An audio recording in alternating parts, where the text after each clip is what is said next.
कल जो भारतीय टीम हारी, ये मैच एकदम कॉपी पेस्ट निकला। और वो भी मैच कौन सा? ये मैच था जो हर एक भारतीय का दिल तोड़ा था। ये मैच था वर्ल्ड कप 2023 का फाइनल, जो हर एक भारतीय का दिल टूटा था इससे। जो क्रिकेट शॉर्ट ऑफ जेम मारते हुए आउट हुए थे, और विराट कोहली सेम उसी तरह आउट हुए पैट कमिंस के गेंद पर। जो वर्ल्ड कप 2023 फाइनल में आउट हुए थे विराट कोहली, सेम उसी तरह। और ये विराट कोहली का जो आउट हुए वो बहुत हूबहू इसी तरह दिखाई दिया। और ये लगा, यहीं पे लगा जो 2023 वर्ल्ड कप जो ये तीनों भारतीय प्लेयर का विकेट गिरा, वहीं ये लगा ये सेम रिपीट हो रहा है। डैरेल मिचेल भारतीय गेंदबाजों का सरदर्द बन चुके हैं, और ये उसी तरह पिटाई कर रहे हैं जैसे ट्रेविस हेड आउट नहीं होते थे भारतीय गेंदबाजों से, उसी तरह डैरेल मिचेल भी आउट नहीं होते हैं। और उनका रिकॉर्ड तो ट्रेविस हेड से भी बेहतर है भारत में। और वो लगातार 3 वनडे मैचों में 3 शतक जड़ चुके हैं डैरेल मिचेल। और क्या जबरदस्त बैटिंग कर रहे हैं वो। और इतना जबरदस्त बैटिंग में भारत में किसी को नहीं करते हुए देखा। हाँ, ट्रेविस हेड करते थे, लेकिन इस तरह नहीं, जो लगातार 3 वनडे मैचों में 3 शतक जड़ जाएं, और वो भी भारत में। और भारतीय गेंदबाजों को खूब खबर ली है डैरेल मिचेल कल। और फील्डिंग भी बहुत घटिया रही भारतीय टीम द्वारा।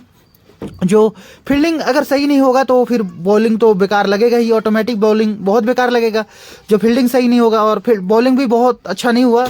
कुलदीप यादव को मैं हैरान हूँ। कुलदीप यादव को डैरेल मिचेल जिस तरह खेल रहे थे, कुलदीप यादव को जिस तरह वो छक्के मार रहे थे मुझे, और चौके मार रहे थे, मुझे देख को बहुत हैरानी हो रही थी। कुलदीप यादव एक चाइनामैन गेंदबाज हैं, और क्या जबरदस्त गेंदबाजी करते हैं। मैं उनकी गेंदबाजी देखता हूँ तो वो लगता है जो कोई विदेशी बल्लेबाज उनको पढ़ नहीं पाएगा। लेकिन कल डैरेल मिचेल को देखा तो लगा क्या जबरदस्त बैटिंग कर रहे हैं कुलदीप यादव के सामने।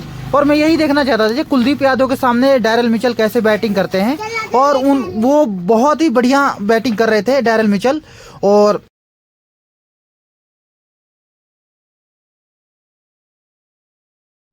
टेक्निक और क्लास में तो विराट कोहली इनसे बहुत बेहतरीन थे, और इसमें कोई दो राय नहीं था। जो विराट कोहली अपने पीक फॉर्म में चल रहे थे तो ये आसपास भी नहीं थे।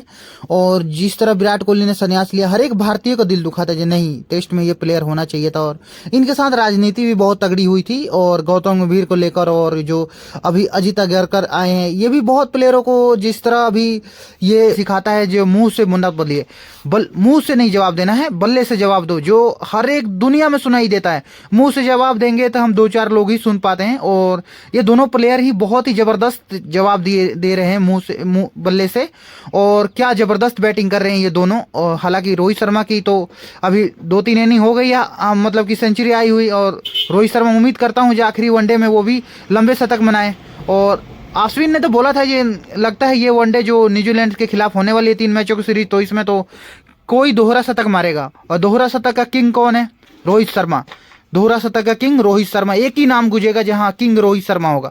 और वो दोहरा शतक के किंग है। और जिस तरह से एक बार वो फिर दोहरा शतक जड़ दे तो बहुत ही मजा आ जाए।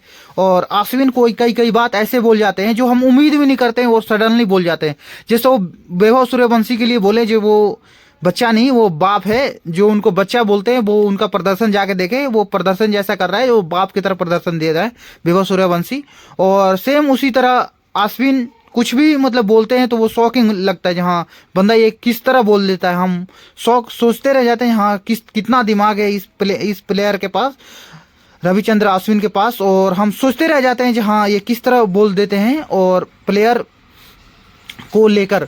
और हम सोचते हैं हम इस तरह क्यों नहीं बोल पाते हैं। लेकिन हाँ, धीरे धीरे कोशिश करेंगे। अश्विन से बहुत कुछ सीखते हैं हम लोग, और अश्विन की तरह हम भी बोलना सीखें। और ये अश्विन ने जब बोला है जो रोहित शर्मा ने तो कोई प्लेयर, रोहित शर्मा नहीं, कोई भी प्लेयर दोहरा शतक मारने वाला है। 2 मैच हो गए, अभी तक तो दोहरा शतक आया नहीं है। और देखते हैं जो आखिरी मैच में दोहरा शतक आता है या नहीं। और आता है तो रोहित शर्मा 2023 वर्ल्ड कप की तरह ही केएल राहुल, कमाल लाजवाब राहुल की तरह बैटिंग की और वो दिखाए। हालांकि ये इस तरह बैटिंग फाइनल में उस दिन कर दिए होते 2023 फाइनल में, वर्ल्ड कप की फाइनल में, तो भारतीय टीम वो फाइनल जीत जाती। हालांकि उस टाइम बहुत स्लो खेले थे, लेकिन ये पारी बहुत ही बढ़िया लगा केएल राहुल को देखकर। और चौथे 5वें नंबर के तो जो 17, 18, 19 में जो प्रॉब्लम थी वो तो सुलझ गई है बिल्कुल। 2023 वर्ल्ड कप से पता चल गया जो ये सुलझ गई है। और बहुत बढ़िया कमाल लाजवाब राहुल ने बहुत ही बढ़िया शानदार बैटिंग की है। और सुनील शेट्टी ने उनके बारे में बहुत ही शानदार बोला, जो शांत प्लेयर, शांत काम करते हैं। और बहुत कुछ सुनील शेट्टी ने उनके बारे में बोला है। अलग अलग भूमिका, वही शांति, वही चरित्र, वही स्कोरबोर्ड शतक को याद रखेगा। लेकिन उससे पूछे कि सहमियत सोच को मैं हमेशा याद रखूंगा, तुम पर गर्व है सन। और केएल राहुल सुनील शेट्टी का दामाद लगते हैं और इससे ये बहुत मिलता जुलता ये लग रहा है और सेम बेटे की तरह लिखे हुए सुनील शेट्टी ने। और ये केएल राहुल का कैरेक्टर का बिल्कुल सही उच्चारण है ये और जबरदस्त लाइन है। और केएल राहुल शानदार, भारत को बचाने के लिए जब ये 3 विकेट आउट होती है, टॉप ऑर्डर गिरता है, तो भारत को बचाएगा कौन? विराट, रोहित और गिल आउट होंगे तो भारत को बचाता है कौन? या तो श्रेयस अय्यर या केएल राहुल, इन्हीं दोनों में से किसी ने बचाना होता है। और क्या जबरदस्त, हालांकि मैच हार गए और मैच न्यूजीलैंड ने बहुत ही जबरदस्त बैटिंग की। और अश्विन ने बोला था कि अगर एक मैच ये न्यूजीलैंड जीतती है तो पूरा सीरीज जीत जाएगी। हालांकि ऐसा नहीं होता है, लेकिन उन्होंने बोला था और एक मैच तो जीत गए। और देखते हैं आखिरी मैच में कौन जीतता है और कौन जीतता है ये भी देखना है। और क्या जबरदस्त सीरीज बन गया है ये, और जो जीतेगा वो सीरीज, जो आखिरी मैच जीतेगा वो सीरीज जीत जाएगा और आखिरी मैच सीरीज डिसाइडर है।